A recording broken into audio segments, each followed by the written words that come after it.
नमस्कार सर्वांना. तर मस्त अशी छान गोल्डन कलरची साडी नेसून आहे ना तयार झालेली मी ना. आणि मेकअप तेवढाच बाकी राहिलेला, तर मेकअप सुद्धा करून घेतला छटकीपट असं जादूने.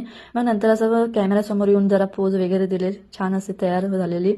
मग नंतर मी आणि विराट आहे ना निघालो. तर कुठे निघालो तर हळदी कुंकूच्या कार्यक्रमासाठी. तर आमच्यासारख्या महिलांना किंचितच आहे ना इन्व्हाइट करतात हळदी कुंकूसाठी. तर शहराच्या भागामध्ये आता जरा सुधारणा होत आहे, पण खेड्याच्या गावामध्ये ना अजून सुद्धा तीच आहे ना जुने विचाराची लोक आहेत. शिकलेली लोक असून सुद्धा आहे ना जुने विचारामध्येच राहतात तिने.